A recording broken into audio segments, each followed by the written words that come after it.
retour sur le plateau, abordant donc la première thématique de ce programme, les voix du Sud qui se sont exprimées et qui ont choisi Gervendo. Est-ce que ces voix tracent les voies de l'indiscipline? Comment qualifier ce qui s'est passé dans le Sud, Paul Stéphane?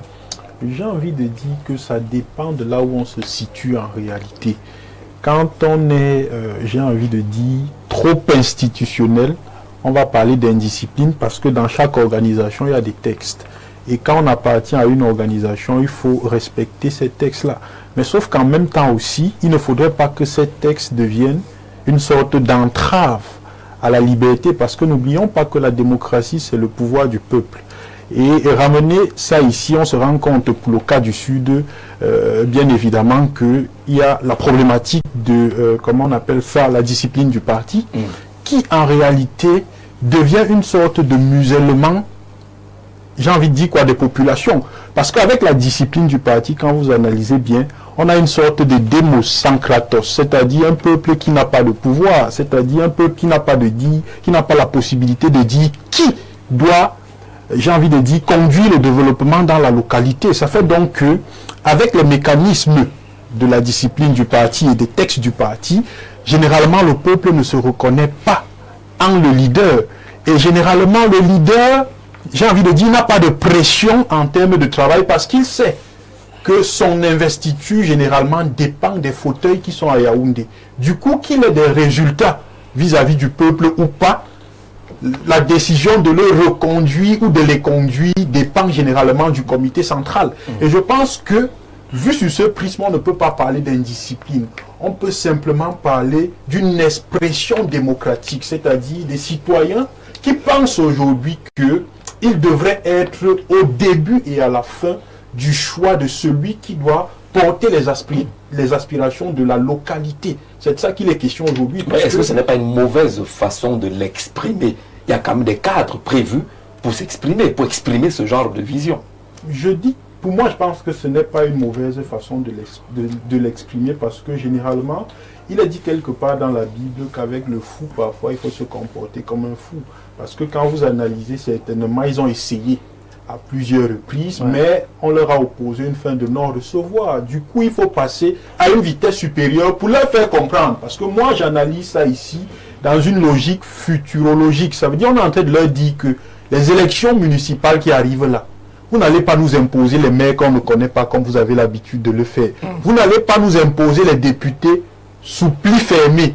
Nous voulons les maires qui connaissent le village. Nous voulons les maires que nous connaissons. Nous voulons des députés qui connaissent nos réalités et non des députés qui sont imposés depuis le comité central. Moi, je pense que c'est le message en réalité qui a été passé, tout en espérant que ceux qui sont à la tête de ce parti politique-là ont compris ce message parce que, et je sors par là, il ne faudrait pas qu'on se retrouve dans des situations comme Ayabassi, par exemple, je crois en 2015. En 2013. Exactement, où on n'a pas voté le RDPC par défaut. C'était une sorte de vote sanction parce que le comité central n'avait pas voulu écouter la population locale. Et quelqu'un disait ici qu'il faut se méfier, il y aura certainement les deuxièmes listes. Alors ici, ça ne se passe pas comme les populations, les militants l'attendent.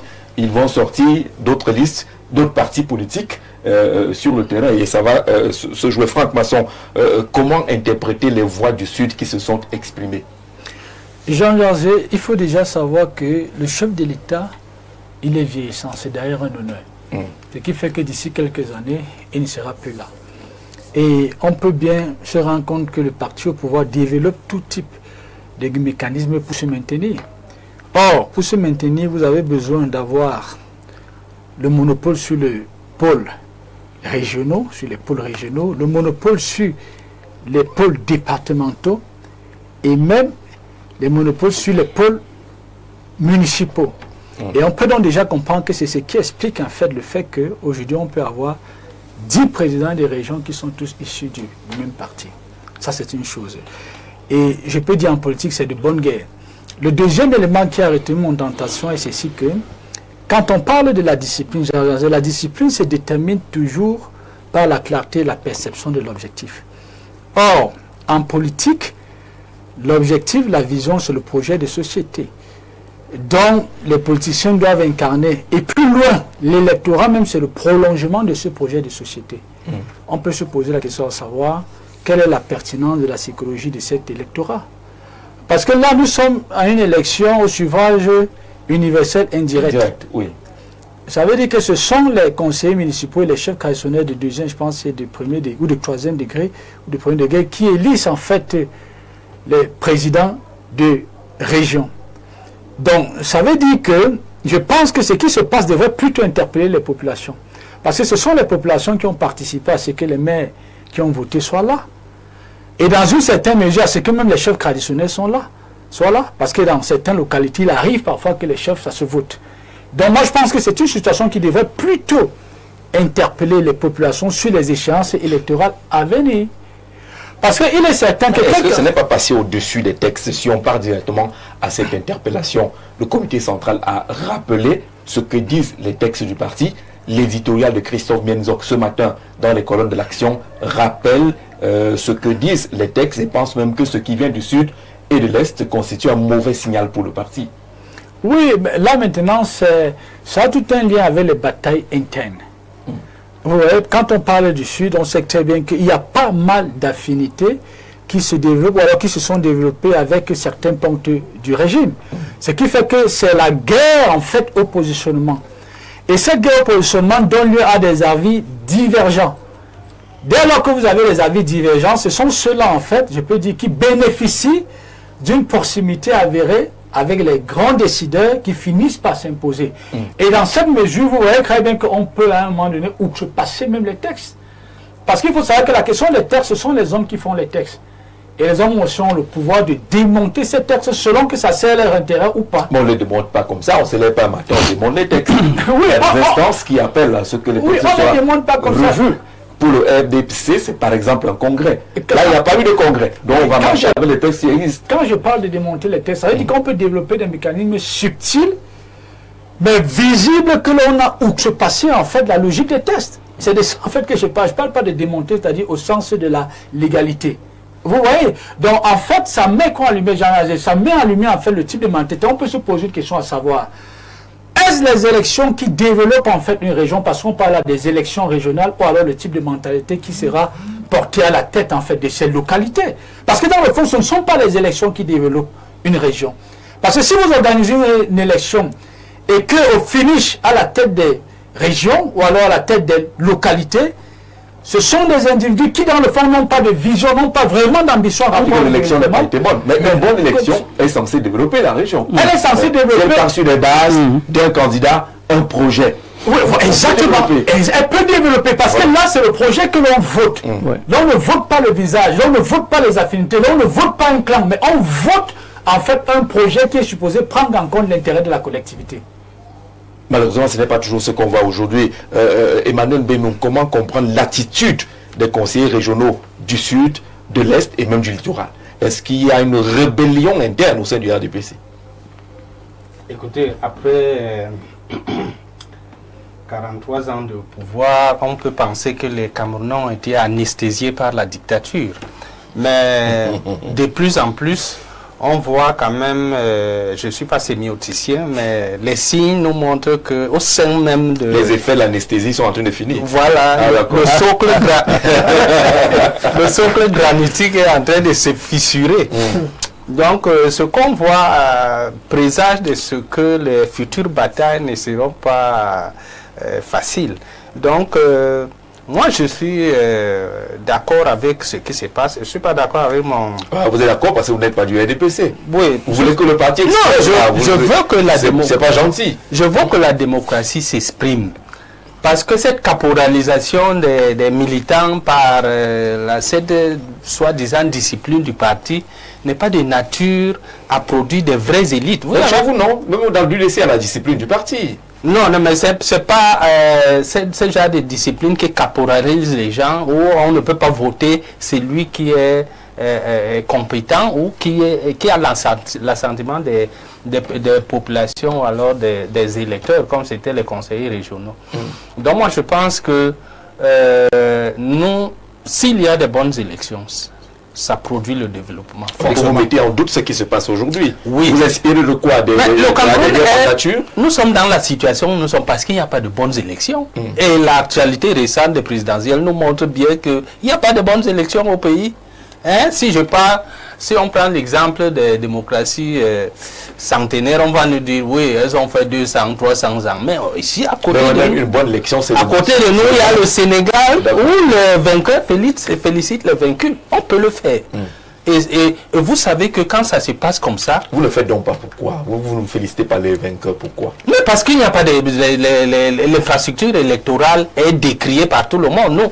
Nous à l'UDC, vous savez qu'en 2012, quand on votait ce code électoral, on ne l'a pas voté.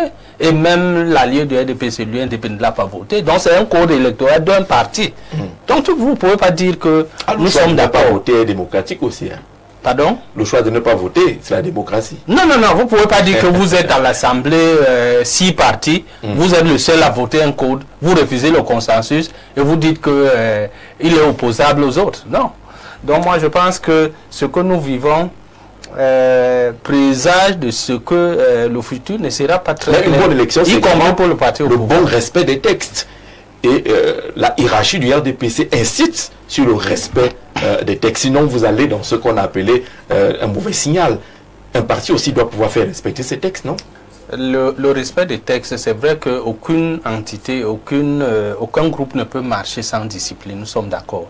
Mais lorsque cette discipline devient quelque chose comme un joug, où les gens ne peuvent plus se mouvoir, et forcément, si vous avez donné le nom de démocratie, les gens vont chercher à se sortir de ce carcan-là. C'est le cas du RDPC. On a entendu le président des sections dire souvent qu'ils sont écrasés par les décisions qui viennent du comité central, dont ils ne se reconnaissent pas. On les impose des individus qui ne sont même inconnus des populations. Full Godfred, le RDPC, si on s'en tient à la peinture que certains font ici, est présenté comme un parti de dictature. Là, vous parlez de démocratie. C'est ça? C'est un parti de dictature?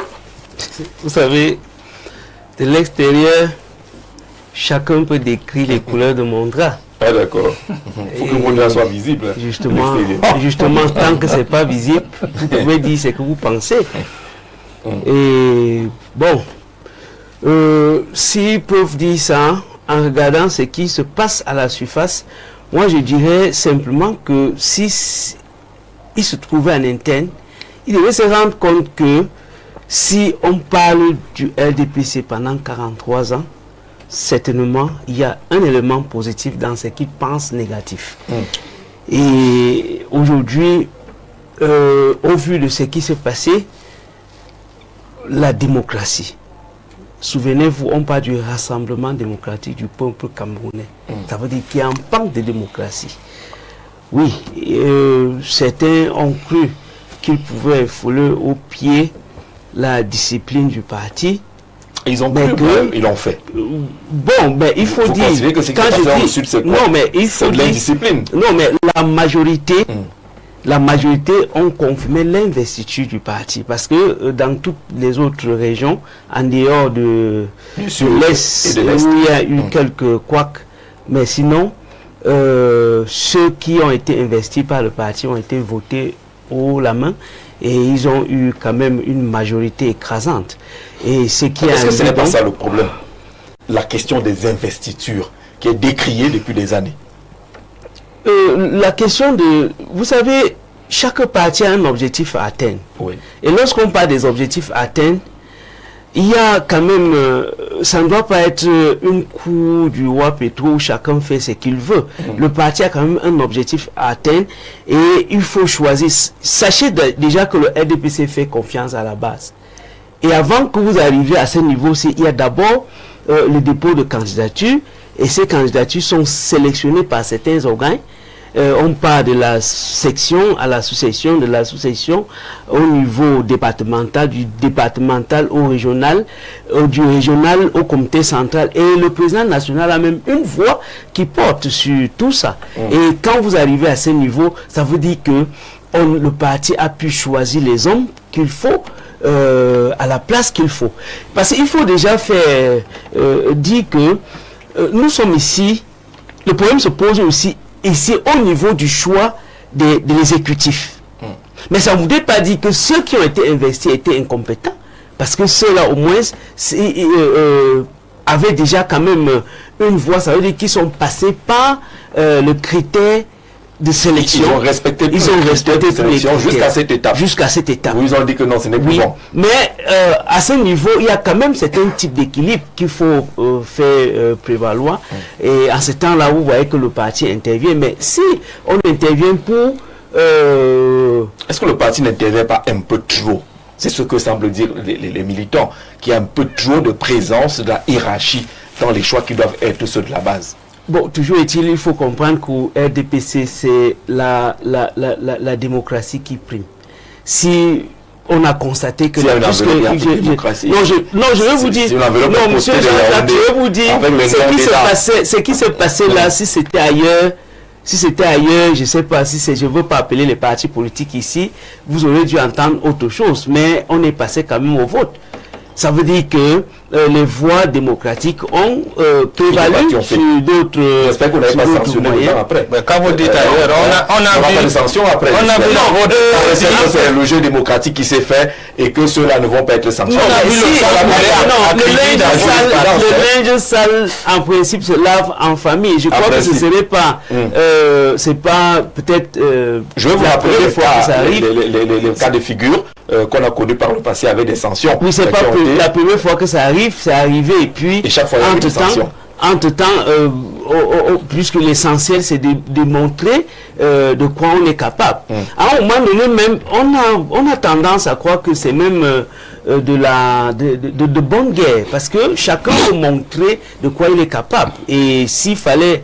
Il faut donc pas investir à la base, il faut donc pas envoyer une enveloppe si vous voulez que chacun montre de quoi il est capable. Non, je crois que c'est un parti qui est dirigé, c'est un parti qui est organisé, c'est un parti qui a quand même des personnes qui tiennent les commandes de ce parti. C'est pas un parti où chacun vient, il fait ce qu'il veut. Ce qui fait donc on a parfois besoin, je crois que je suis souvent très respectueux. Allez-y, vous gênez pas la foule. Donc, oui, je crois que la démocratie doit importer. Et ici, si ceux-là ont exprimé leur vouloir d'être là où ils sont aujourd'hui, j'espère qu'ils vont démontrer, parce que si le parti a porté son choix sur une personnalité, c'est certainement parce que on trouvait en cette personne les capacités de tenir les rênes de la région. Alors, est-ce qu'il y a risque de sanction quand même? Non, pas risque de sanction, mais même si on ne peut pas parler de sanctions ici, je vous dis bien que le conseil même si va siéger, non, pas de conseil de pas le passé, ça a toujours été le cas. Non, ça a changé. On ne prévoit, ça change avec le Sud. Non, il n'y a rien qui est prévu comme sanction. Moi, je dis bien que lorsqu'il y a problème au sein d'une famille, c'est la famille qui doit s'asseoir après tout. La famille doit s'asseoir. Mais c'est pas forcément pour dire que il doit y avoir des sanctions. En principe, chacun aura l'occasion de s'expliquer en disant voilà pourquoi. Et le plus important, parce qu'il faut comprendre ici que il s'agit de rapprocher l'administration des administrés. Et il faudrait que ceux-là qui sont aujourd'hui choisis soient à mesure de démontrer, d'implémenter la vision du chef qui est le président régional. Quand vous avez arraché l'affaire là, on vous voit maintenant à l'œuvre. Parce qu'on sait quand même que l'un des candidats, Antoine Bikoro, a carrément déclaré que lui n'était pas préparé pour cette affaire-là. Mais comme il est le candidat du parti, il va quand même parler. Donc il n'avait même pas un projet, ni une vision, mais il allait quand même parler étant candidat du parti. C'est quand même curieux. Non, il n'y a pas de curieux, mais il ne faut pas vous en tenir aux expressions et aux dits de ce que des gens. Je crois que tout est en live. Oui, tout est en live. Tout est en live, mais je dis chaque parti a un objectif à atteindre. Et le choix des militants dépend de ce que le parti vise. Si ils ont été investis jusqu'à ce niveau, je pense bien que même s'ils n'ont pas respecté ce qu'on va appeler la discipline du parti, on pourra toujours s'entendre, parce que ce qui est sûr est que même ceux qui n'ont pas brigué cette place de présidence appartiennent encore à la région, sont encore dans le groupe de ceux qui ont été cooptés pour... Ils sont au conseil. Ils sont au conseil régional. Donc, l'essentiel c'est le travail, mais je dis la démocratie a prévalu. Est-ce que vous avez lu quand même l'éditorial de Christophe Mienzok dans les colonnes de je l'ai lu, mais je l'ai lu. Il n'est pas totalement d'accord avec ce que vous êtes en train de dire. Non, le plus important... Il dit que c'est un mauvais signal. Vous voulez relativiser, alors que le DOP, le directeur des organes de presse du parti, est en train de dire que c'est un mauvais signal. Vous voulez relativiser? Non, en quelque sorte, il y a quand même... c'est quand même un signal qu'il faut regarder, parce qu'en principe, c'est un peu comme présenter ce qui a été débattu en interne. Parce qu'on estime qu'avant d'arriver où ils sont arrivés, tout était déjà bien fait. Parce que avant le vote, parce que le vote, en principe, il y a d'abord l'investiture. Et cette investiture, on sait qui doit être président, qui doit être secrétaire. Mais maintenant, si on arrive et qu'il y ait ce genre de contestation, bon, on ne peut qu'aller au vote, mais il ne faut pas aussi applaudir, parce que chaque parti a quand même sa discipline et chaque parti a ses règles qu'il faut respecter. Mais on a simplement peur que cela se répercute ailleurs. Dr Moïse Mbok, est-ce que ce qui s'est passé dans le Sud, les voix du Sud qui se sont exprimées, est-ce qu'elles tracent de manière ouverte les voies de l'indiscipline? Alors, quelqu'un l'a dit, le Sud, c'est le socle granitique du RDPC. C'est ce qu'il dit. En termes d'expression, il a encore mieux. Le Sud, voilà. C'est ce qu'il dit. Le Sud, c'est le cœur du nucléaire. Oui, c'est ce qu'il dit dans l'éditorial de Christophe Mienzok. Et moi, j'ajoute donc que l'Est, c'est la batterie du nucléaire. Ah, ouais. Et le littoral, c'est le carburant du nucléaire. La batterie et le carburant du nucléaire. Donc, aujourd'hui, on a 3 régions qui sont des entités fondamentales. Et qui ont décidé de s'émanciper parce qu'on s'est rendu compte au Cameroun que l'influence, parfois, se met au-dessus des textes, au-dessus de la loi. Et vous allez voir que dans chacune de ces régions, si je prends simplement le Sud et l'Est, c'est les filiations, les affinités, les relations. C'est le frère, le cousin, le beau-frère de la belle-mère, du beau-père national, et ainsi de suite. Donc, du coup, c'est des personnes puissantes qui décident de montrer au monde, d'abord dans le parti au Cameroun, et naturellement par ricochet au monde, qu'ils sont puissants, qu'ils sont forts, que le parti, c'est eux qui le contrôlent. Donc, aujourd'hui, on a comme une excroissance des membres qui est devenu trop long, plus long que la normale, et qui finit par sortir ou alors d'être très vu à distance parce qu'il n'est plus normal. Il crée le dysfonctionnement. Et crée un dysfonctionnement national. Aujourd'hui, ce qui s'est passé à l'Est, au Sud et au littoral pousse les 7 autres régions dans le regret. Parce que les 7 autres ont dit laissons faire l'enveloppe marron. Les 3 puissants disent que ça ne se passe pas comme ça ici. On se retrouve dans un contexte où finalement le RDPC va définir son propre problème. Parce que tous sont extrêmement puissants. Tous sont riches, tous sont grands, tous ont des entrées, tous ont des relations, tous ont la capacité de nuisance, mais d'une force rare. C'est donc à ça que nous sommes livrés, parce que les gens s'ennuient. Ils s'ennuient parce que leur superpuissance ne sert pas au développement du peuple. Leur superpuissance ne sert pas à l'émancipation des savoirs et des intelligences nationales. Leur superpuissance ne produit rien de concret pour qu'ils puissent se suivre. Donc, il faut bien utiliser la puissance là quelque part. Et le seul endroit où on peut l'utiliser, ce n'est que dans le parti, malheureusement. Mais ils ne se rendent pas compte que c'est eux maintenant qui gèrent le Cameroun entièrement. Donc, les 30 millions de Camerounais sont assis et regardent les gens qui sont censés les gérer se battre, se taper dessus. Et des problèmes qu'on pouvait traiter en interne se retrouvent sur la place publique, pas parce que ça leur a échappé, non, ils ont voulu, par excès de zèle, démontrer que nous ne marche pas comme ça. 1, c'est l'absence du congrès qui les rattrape. 2, c'est le discours d'investiture du chef de l'État qui les rattrape. Parce qu'il a annoncé les jeunes, il a annoncé les femmes. Mais on a vu pendant ces campagnes les jeunes réduits à taper le tam-tam et à danser pour recevoir 1000 francs. Installer les tentes, installer les chapiteaux, porter les chaises des grands. On les a réduits à ce niveau, ça a créé ce que ça a créé. On a vu pratiquement la seule femme, Cathy Meba, qui s'est battue bec et ongle pour sauver l'honneur du discours d'investiture du chef de l'État. Mais comme ils sont tous puissants et qu'ils savent que personne ne peut rien leur faire, ils ont dit, ce discours c'est pour vous. Nous on fait ce qu'on veut, on sait où on va voir le vieux le soir, on va jouer au songo ensemble, on va lui expliquer pourquoi on a fait ce qu'on a fait. Parce qu'on t'aime beaucoup, on veut te défendre, les jeunes là ne maîtrisent pas grand chose, l'opposition va les embrouiller et patati patata. Malheureusement, et Christophe Minzok l'a dit, le signal est très mauvais.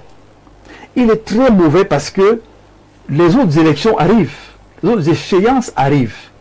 Imaginez donc, si le peuple qui est censé être consulté, mais qui n'est jamais consulté, qui est simplement représenté par des gens qu'on a décidé qu'ils les représentent, le peuple qui se retrouve aujourd'hui a dit, les gens même que vous dites que nous représentons, nous-mêmes maintenant là, on ne les veut plus. On se trouve dans un cas de figure où le RDPC va soit devoir se réinventer, ce qui semble difficile dans le parti, parce qu'on ne veut pas, je vous parlais hier de l'ancien paradigme qui est la discipline du parti, la chicotte, les vieilles habitudes, et le nouveau paradigme qui dit que mais non, en démocratie on peut quand même échanger, on peut se parler, on peut causer. Pourquoi penser que cette façon de faire est la bonne? Le choc aujourd'hui est entendu au niveau du peuple. Et le peuple se dit, qui est même d'abord même le conseiller municipal qui me représente là? La question se met à se poser. Qui est la personne qui me représente? Qui est le maire qui me représente? Ça crée dans une curiosité qui va faire que finalement, au lieu que ça reste dans le parti en termes de force, de puissance, de combat en interne, ça rattrape le peuple qui se dit, je veux voir qui est la personne qui me représente.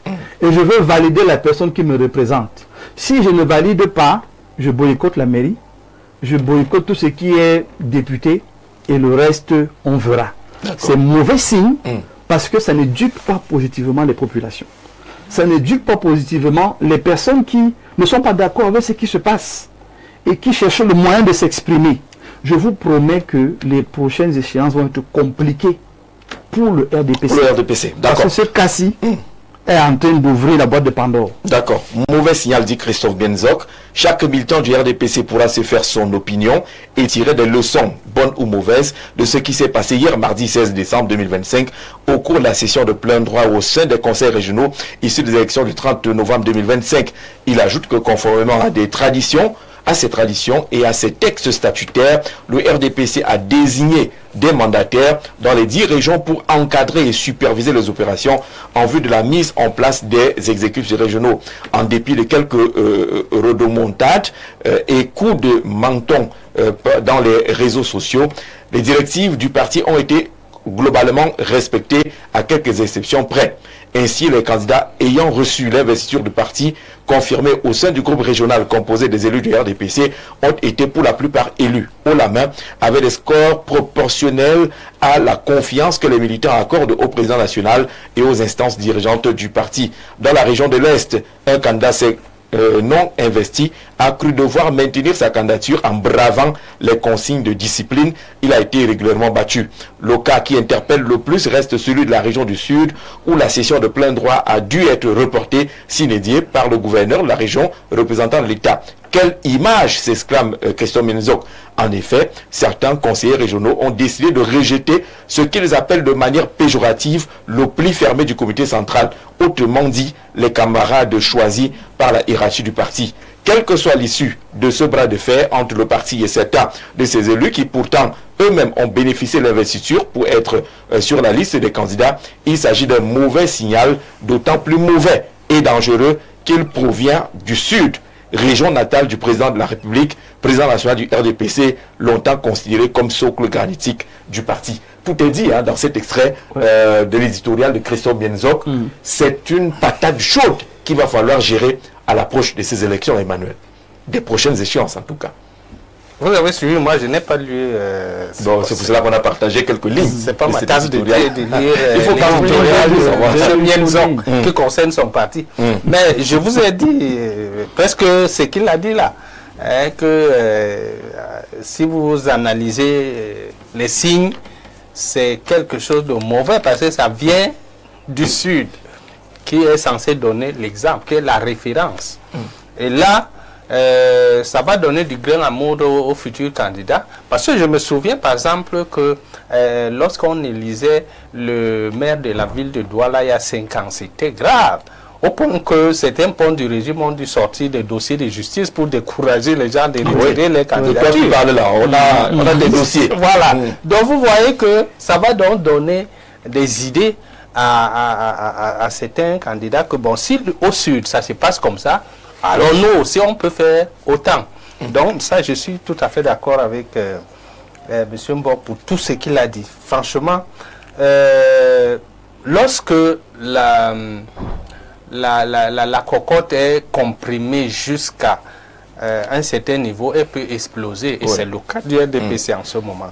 Donc j'espère, mon frère a dit que les têtes ne vont pas tomber du RDPC. Mais vous savez que dans ce genre de situation, si les têtes ne tombent pas, parce que moi, je suis quand même l'actualité. Jusque-là, hein, les têtes ont toujours été coupées. Oui, les têtes ont souvent été coupées parce que c'est de nature à décourager les autres pour leur montrer que si vous faites comme ça, voilà ce que vous attend. Il y a le cas d'Ama Modi. On vous dit, si vous faites comme ça, vous pourrez être investi par le parti. Dans tous les cas, ils ne peuvent que être sanctionnés dans le parti. Ça ne changera rien au mandat. Tout à fait. Si vous sanctionnez Tiarende aujourd'hui, il va rester président du conseil. Non, mais jusqu'à la fin de son mandat. Si tu permets, le conseil régional n'est pas un organe autonome. Il est en relation avec l'État central et les administrés. Il aura toujours besoin d'avoir une bonne relation avec l'État central, qui a un 15%, je crois bien, du budget qu'on leur attribue, je crois. Il y a un montant qu'on leur attribue. Cette population ne peut pas lui être refusée. Ça va rien avoir le parti. On a suivi le premier quinquennat. Ils ont bien dit qu'ils n'ont pas reçu. Certains n'ont pas reçu ce qu'ils devaient recevoir pour des raisons qu'on ne veut pas dire ici. Donc pour dire que chaque président de conseil gagnerait à être en paix avec non seulement les instances du parti, mais c'est toujours eux qui gèrent l'État en fait. D'accord. Donc il faut être fin à ce niveau. Ils ne sont pas autonomes. Sur la sortie de Christophe Bienzok, on lit bien que le sommet du parti regarde d'un mauvais œil ce qui s'est passé dans le sud et à l'est, par exemple. Moi, je pense que le sommet du parti ne devrait pas regarder ça d'un mauvais œil. Parce que les lois ne sont pas des temps. Sinon, ils vont tout perdre. Hein? Oui. Ils vont se retrouver dans une affaire où on refuse les hautes instructions à gauche et à droite. C'est sur ce chemin-là qu'on est en train d'aller. C'est ce que je veux dire. D'accord. Parce que les lois ne sont pas des tentes dressées pour le sommeil. Les lois sont dynamiques. Elles s'adaptent aux besoins de la société. Voilà. Si aujourd'hui, la base vous dit que nous ne voulons plus les investitures, vous devez remettre en question vos lois.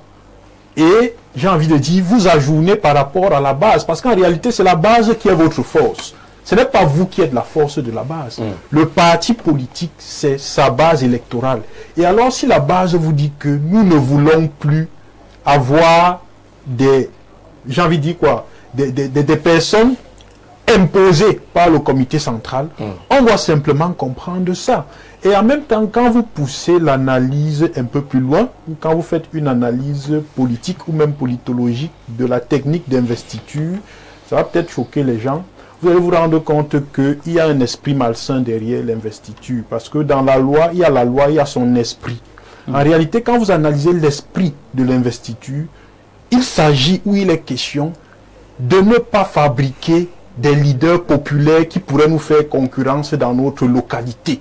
Parce qu'imaginez-vous que Jean-Jacques Zé soit porté par sa population et qu'il devienne maire ou président de conseil régional et qu'il travaille bien.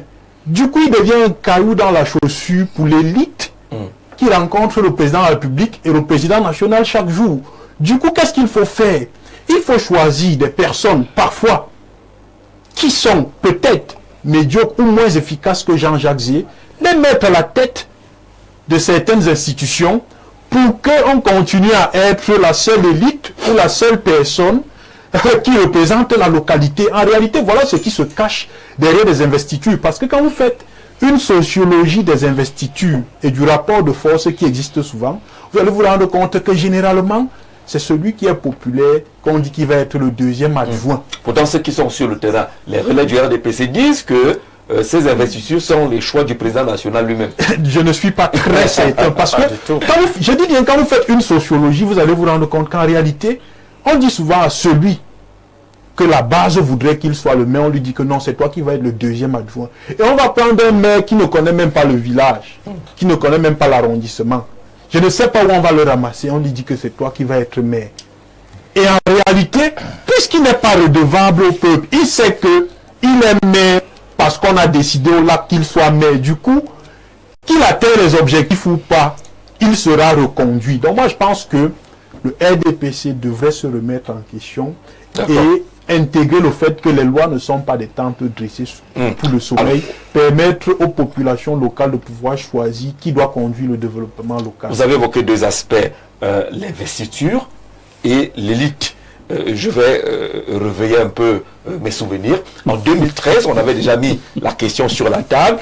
Nous recevions à cette époque-là, sur d'autres antennes, Charles Ateba-Yéné, qui parlait de l'élite et qui parlait du danger des investitures. Je vous propose quelques secondes. On écoute ce qu'il disait à cette époque-là. Les vrais indisciplinés du RDPC, c'est le secrétariat général. Les Ola, les Moncam, etc. C'est un des vrais indisciplinés. Et tous ceux qui sont allés sur le terrain, pourquoi ils sont indisciplinés? Parce que la discipline dans un parti politique, c'est le respect des textes. Paul Biya a sorti un texte pour investir les militants de son parti. On dit ancienneté, état de service d'écoute. Au Cameroun et à l'étranger, sache que l'échec, la mort, le problème que nous avons, c'est d'abord l'élite.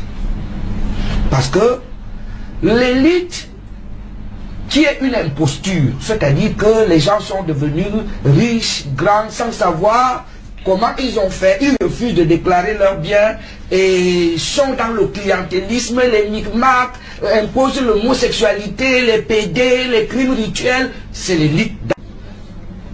Les commerçants du secrétariat général du comité central ont réussi à mettre en conflit le peuple des militants du RDPC, les vrais que nous sommes, et le président Biya. Oui.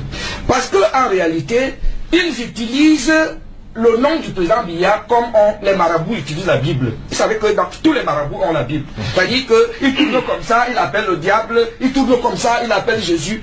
Donc, c'est très important. Donc, les indisciplinés du RDPC, les vrais, parce qu'ils veulent semer la confusion, comme on est dans la théorie de la confusion et des ténèbres, je voudrais apporter un peu de clarté.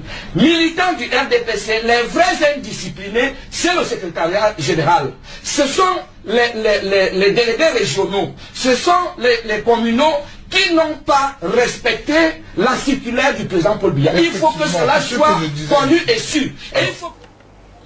Sacré Charles Ateba-Yéné. On est en 2013, pratiquement, on parlait déjà de ces investitures, du rôle de l'élite.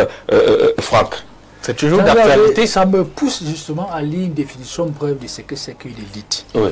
On vous dit en philosophie, une élite désigne un groupe restreint d'individus considérés comme les meilleurs, les plus sages, les plus intelligents, vertueux ou savants, qui, par leur compréhension supérieure, souvent guidés par la raison et la morale, sont jugés aptes à guider, gouverner ou éclairer la société à l'image des philosophes rois Platon. Qu'est-ce que c'est qu'une élite? Vous n'êtes pas élite parce que vous avez beaucoup d'argent. Vous n'êtes pas une élite parce que vous occupez une fonction. Parce que vous avez le décret. Vous n'êtes pas une élite parce que vous avez bénéficié d'un décret quelconque. Une élite, c'est quelqu'un qui est représentatif d'une mentalité qui prend en compte l'intérêt collectif. Et ça, ce sont déjà en fait des concepts que nous devons repenser, redéfinir. Et qu'est-ce qui s'y dégage de tout ce que nous sommes en train de décrire? C'est déjà la conception qu'on a d'un parti politique, Jean Azé. Un parti politique, c'est un patrimoine national, plus loin collectif. Mais pour le percevoir ainsi, il faut bien que ceux qui représentent un parti politique soient eux-mêmes dans leur personnalité, ou alors se considèrent comme un patrimoine collectif, pas comme un patrimoine individuel.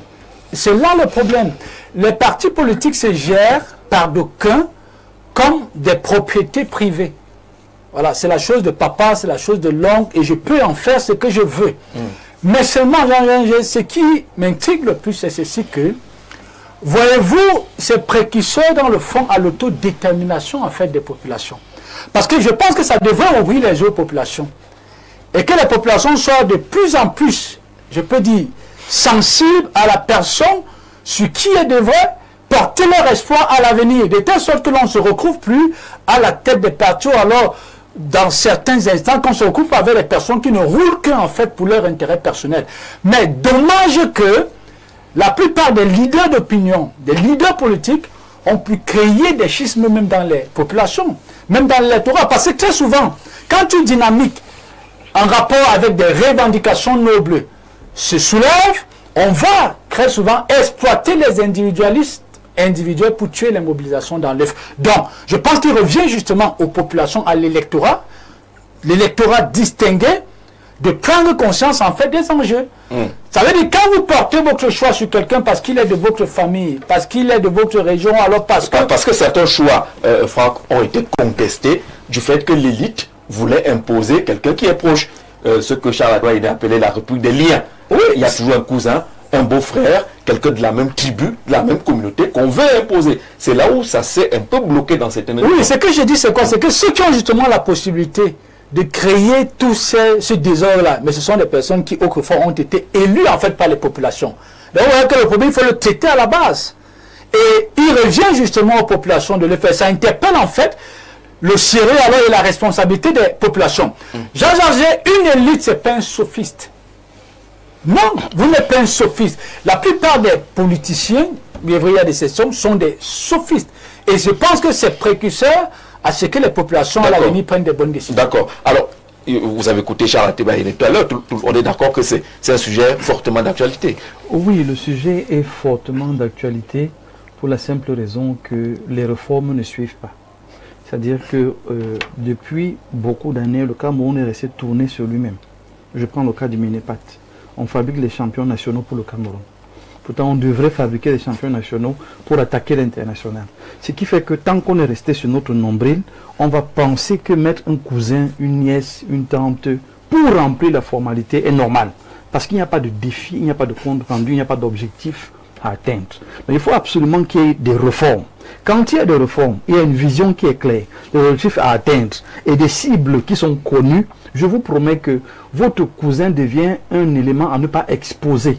Votre nièce devient un élément à ne pas exposer. Mais si vous le mettez en avant, vous savez qu'il a de la compétence pour pouvoir tenir face aux défis et aux challenges qui arrivent. Donc il a décrit une époque qui devrait s'arrêter en 2025 en tout cas, parce que ce qu'il a dit a continué de marcher jusqu'à aujourd'hui. Mais il faut que les réformes suivent, que les Camerounais comprennent bien qu'on n'est pas Cameroun pour le Cameroun. On est Cameroun pour l'Afrique, on est Cameroun pour le monde. Si on reste Cameroun pour le Cameroun, on va continuer à lutter et à mener des batailles idiotes. On va continuer à vouloir montrer qui est le plus beau, qui est le plus intelligent, qui est le plus fort. L'élite, donc, est celui qui a la capacité de transcender toutes ces réalités tribales et nationales. Je vous disais pendant la campagne que ceux qui ont été retenus par les pour être candidats n'appartiennent plus à leur tribu, n'appartiennent plus à leur parti politique, n'appartiennent plus à leur ethnie. Ils appartiennent désormais à la nation. Et le parti qui est élu n'appartient plus à quelqu'un. C'est le parti qui appartient à la nation. Le jour où on va sortir de la logique du défi interne et qu'on va se donner le défi externe, notre attitude va changer, le choix des hommes et des femmes va changer et les objectifs seront tellement clairs que les incompétences seront évidentes. D'accord. Il cite là le commerce, il dit d'ailleurs que le secrétariat général des commerçants du secrétariat général, de ce côté-là, que les plus indisciplinés, c'est de ce côté, et que le résultat des cours sera justement ces investitures qui sont querellées aujourd'hui, où il envoie du RDPC. Oui, vous savez, parfois, certaines personnes peuvent exprimer leur frustration de plusieurs manières. Il ne faut pas oublier que c'est lui, il se retrouve aussi frustré. Je ne sais pas pourquoi. Vous savez pourquoi? Mais il faut dire...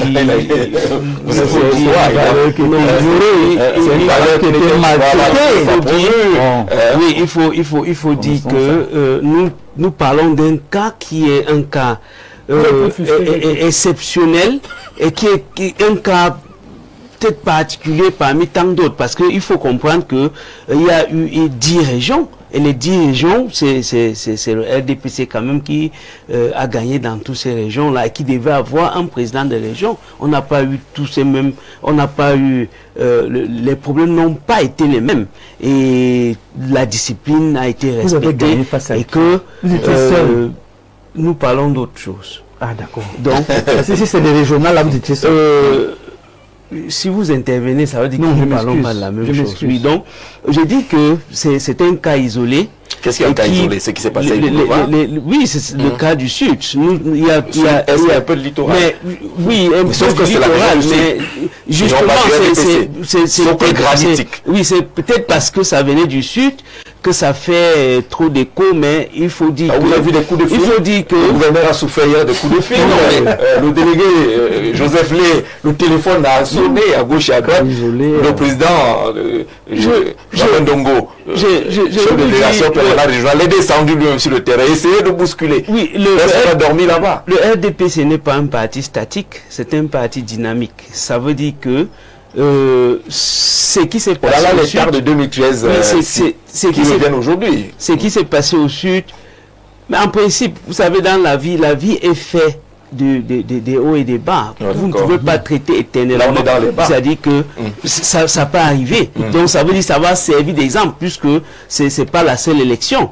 Et c'est justement là où l'opposition se concentre sur ces genres de cas isolés. Et pendant ce temps, on travaille. Je ne vous dirai pas que depuis hier, là, vous ne savez pas ce qui s'est passé, les ententes qui ont été signées, et puis que le bon climat est revenu. Et pendant ce temps, bon, pendant qu'on fait des commentaires, que l'opposition perd son temps à s'intéresser à ce genre de Oui, Manuel. Je suis toujours sidéré d'entendre le RDPC dire qu'il est adepte de la démocratie. Je prends le cas du parti UDC où je suis. Vous savez ce que c'est parti au Conseil régional de l'Ouest? Dites-nous, vous êtes là pour ça. Les conseillers de l'UDC n'ont pas participé à ces débats à cause de ce qu'on a tordu le cou à la loi et à tout ce que les usages veulent dans ce cas. D'abord, au niveau de la présidence de ce conseil, l'UDC a le conseiller le plus jeune. Ça a été battu en brèche. Ils ont imposé quelqu'un. Ils ont créé un autre jeune? Ben, ils ont pris une autre personne. Dans le bureau d'âge? En dehors de ce candidat qui devait potentiellement être sur la présidence, n'est-ce pas, de cette région, parce qu'il y a le doyen d'âge et le plus jeune. Et le plus jeune est de l'UDC. On a tordu le cou à la loi. Maintenant, la loi dit que on doit respecter la configuration sociologique de la région. Je vous rappelle que le Noun est plus de la moitié de la région de l'Ouest. Et le Noun n'est pas membre du bureau. Vous trouvez ça comment? Monsieur Lundo et Somba. C'est parce qu'on ne s'est pas exprimé en termes de Noun, on s'est exprimé en termes de UDC, RDPC. Toutes les régions de l'Ouest, on ne s'exprime pas, mais toutes les composantes de la région doivent être représentées. Tout à fait. Et alors, vous pensez qu'une composante qui a plus de 51% ne doit être ignorée au bureau, qui a 17 conseillers? C'est après le RDPC, c'est le parti le plus représenté. Mais ils ont été ignorés parce que le mandataire du RDPC, qui est encore ministre de la décentralisation, qui participe au débat sans qu'on connaisse la qualité qui lui permet de participer au débat et de prendre la parole de manière intempestive. Mais oui, mais il dit qu'il a une liste qui lui vient de Yaoundé et qu'on doit respecter. Et dans cette liste, l'UDC ne figure pas. Il faut trouver ça que c'est démocratique. Je dis que je suis sidéré quand j'entends ces gens nous parler de démocratie. D'accord. Alors en 2020, il y a eu des sanctions. En 2013, il y avait des sanctions pour les indisciplinés. En 2020, il y en a eu. On peut découvrir quelques-unes de ces sanctions. Il y avait des définitivement exclus. Le cas de Atiba Franck Hubert, vous vous en souvenez, de la commune de Liguefomo dans la région du centre. Et puis il y avait ceux qui étaient exclus pour 36 mois des rangs du RDPC. Là, on va retrouver Madame Ngono épouse Lefana Fridoline, commune de Ligue Fomo toujours. On voit Elias, commune de Ligue Fomo, parce que là-bas, là, c'était mauvais. On pas afficher avec la réalisation. Les Sancho. Ici Pierre Célestin, commune de Ligue Fomo. Tchanga Etoga Léonard, commune de Ligue Fomo. Nkwa Damien, toujours à Ligue Fomo. Nomo Romaric Eugène et Ligue Fomo. 36 mois de suspension. Ndiana Maurice, Madame Ebele Thérèse, c'est tout le conseil municipal finalement. Onana Zongo, Vida Philomène, Ngene Norbert Marcelin, Molo Janvier Gatien, Anégué Félix, commune de Ligue Fomo, qui était justement Ligue Fomo qui était sanctionné pour 36 mois. Et puis il y a eu des exclusions de 18 mois du RDPC et Balais Sabikandagi, maire de la ville de Kribi, qui avait été sanctionné, il faut également le dire, et Balais Andjomont, la commune de Foulane, pour 12 mois. Savon Martin, tiens, de Bibé, Madame Njok Jeannette, commune de Bibé, Bilo, Edwige, avait été sanctionné. Ambassadeur Patrice Dayos, l'ancien ministre, avait également été sanctionné. Madame Buffalo Gisèle Dayos, toujours, Nangantonga, commune Dayos, avait été sanctionnée. Madame Zengue Nanga de Atok, à l'est, avait été sanctionnée. Mbanetieri, la commune de Doumentang, avait également été sanctionnée. Beyejano de Doumentang, sanctionné. Kombabalada Hippolyte, la commune de Doumentang, sanctionné. Là, c'est mon frère René, de même père et de même mère. C'est un ancien maire. Donc, il avait été sanctionné. Ça. De ce côté-là, mais les têtes sont tombées. Alex, maire de Guérémé, avait également été sanctionné. Madame Ekitike Djunga Madeleine, du côté de Kribi, sud 1, avait également été sanctionné de ce côté. Et puis les exclusions de 6 mois, les blâmes dont le maire Abouna Jean-Marie du Fundi Premier avait été reçu un blâme. Madame Oken, Ombol, on pourra trouver d'autres noms tels que Saint-Éloi Bidoum, qui est également dans la fourchette des 36 mois de sanctions. Donc il est possible que ceux-là qui n'ont pas respecté l'enveloppe de Yaoundé soient frappés. Si on s'en tient à ce qui a toujours été fait, il est possible que ceux qui n'ont pas respecté l'enveloppe de Yaoundé soient effectivement frappés, parce que ceux qui ont été frappés, si on était en droit, on parlerait de jurisprudence. Les cas-là constituent déjà une jurisprudence. Donc si on doit respecter la logique, comme on parle souvent au quartier, il est fort probable que dans le sud, on ait les sanctions et que peut-être à l'est, on ait également les sanctions. Mais maintenant, comme le parti se gère comme l'État, parce qu'il ne faut pas l'oublier que le RDPC n'est que la transposition de la gestion de l'État du Cameroun, puisque le Cameroun est un État mou. Un État mou, c'est généralement un État qui choisit à qui appliquer les sanctions en fonction de qui est en face de soi.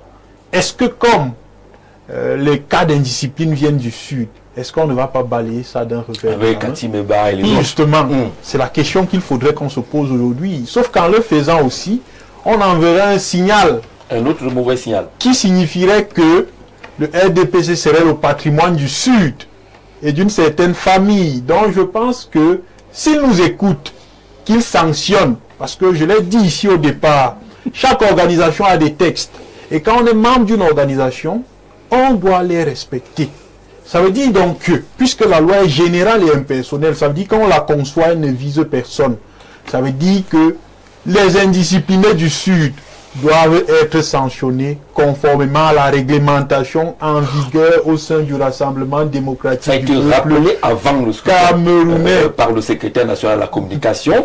Il y a eu une première sortie de Christophe Mienzo qui était il y a maintenant l'éditorial dans le journal du parti qui dit que c'est un mauvais signal et que les textes ont été violés. Par conséquent, il faut imaginer la suite. Bon, n'imaginons pas. Alors, on va en Côte d'Ivoire. Bonsoir Jean-Jacques et à ton panel. En 2013, c'était chaud. Sur toi, tu ne voyais pas très clair, mais à moi tu es un grand journaliste. Non, c'était pas chaud. J'étais tout jeune là. C'était. Vraiment, tu vois les choses. Est-ce que c'est ça le thème? Est-ce que c'était le thème? C'est pas mal ça.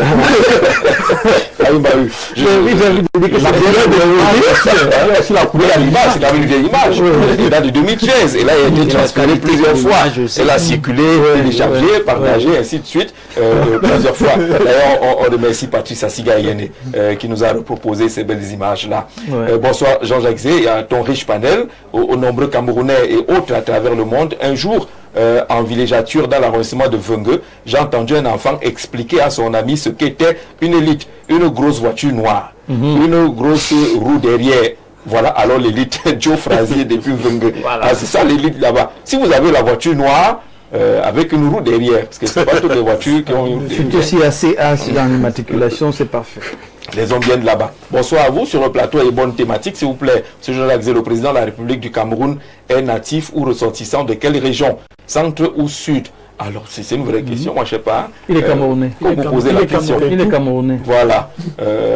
Une indiscipline venant du sommet où jeunes et femmes ont été sacrifiés bientôt 4 décennies dans la fable du maître Corbeau et le renard. Quel cynisme dans la roublardise politique cartron. Ma soeur Thomas, tu vas me tuer. Tu veux faire marcher avec le dictionnaire maintenant tous les jours pour qu'on rattrape un peu certaines choses-là. Jean-Jacques, la démocratie ne s'accommode pas de la discipline du parti et des investitures. Où est donc la volonté populaire s'il faut que le comité central soit l'alpha et l'oméga dans la prise de décision? On sent comment c'est difficile de se départir du parti unique. C'est Abo qui dit que c'est les habitudes du parti unique qui résistent dans votre parti, le RDPC. Bonsoir. Pour éviter tout ceci, il faut, pour les municipales et législatives, la tête de liste soit le maire ou le président du conseil. Le peuple doit, dans le premier cas, et les conseillers dans le deuxième cas, voteront en connaissance de cause. À Teba, du côté de Nkwaban, c'est votre proposition, pour que les choses changent un peu. Il y a tellement de messages, on va commencer par lesquels, surtout ceux qui ne sont pas signés, nous gênent un peu. Bonsoir le plateau, très belle thématique à l'heure du jour. Votre thématique aujourd'hui appelle une lecture nuancée. Assimiler les voix venues du Sud à de simples voix de discipline serait une erreur d'analyse. Les investitures du comité central ont, dans leur grande majorité, prospéré à travers le pays, confirmant que la discipline du RDPC demeure une réalité. Les tensions observées dans certaines zones ne constituent donc pas une règle, mais des signaux d'alerte. Ce qui est exprimé n'est pas un rejet du parti, encore moins une volonté de rupture. Il s'agit plutôt d'un malaise face à certaines pratiques, notamment le parachutage et le nomadisme politique. Lorsque les candidats sans enracinement réel sont investis au mépris des aspirations profondes de la base militante, cette base oppose une résistance légitime. La leçon est claire. L'investiture statutaire ne suffit que lorsqu'elle s'appuie sur une légitimité militante construite par le travail de terrain, la loyauté et la proximité avec les militants.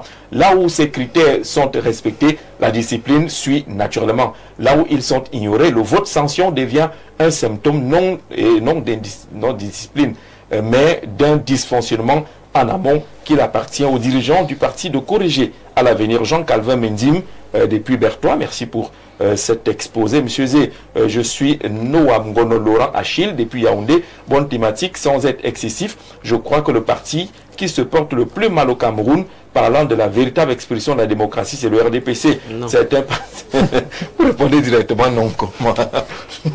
C'est un parti d'état-major. C'est quoi cette histoire de discipline de parti si ce n'est le moyen le plus ostentatoire d'imposer des personnes non choisies par la base qui n'ont pas été choisies par la majorité? Que ce parti qui a pompeusement introduit le mot démocratique dans son descriptif procède à des primaires et vous verrez que les vrais choix de la plupart de ces élus seront déboutés. On ferait mieux au RDPC de parler de dictature du parti et non de discipline du parti. Et là, vous n'êtes pas d'accord qu'on parle de dictature du parti. Bonsoir, je pense qu'il ne faut pas que la mauvaise utilisation de la discipline du parti, notamment dans la désignation des responsables, nous amène à légitimer l'indiscipline et remettre en cause la nécessité du directoire du parti à avoir le contrôle sur les choix, car au finish, c'est le parti qui assume le bilan. L'élection présidentielle de 2025 a prouvé que la démocratie a ses limites. Quand j'imagine qu'un monsieur comme Tiroma pouvait être président au Cameroun, celui qui n'est pas d'accord avec les textes d'une organisation démissionne. Faux Franck Martial, je n'ai pas compris la pirouette. sur Tiroma dans cette affaire-là. Bonsoir, bon après-midi. Le président a dit que le septennat est pour les jeunes et les femmes. Les élections des conseillers régionaux se sont déroulées et nous observons qu'il n'y a aucun jeune ni femme à la tête d'une région. Pourquoi les prescriptions du président de la République n'ont pas été respectées?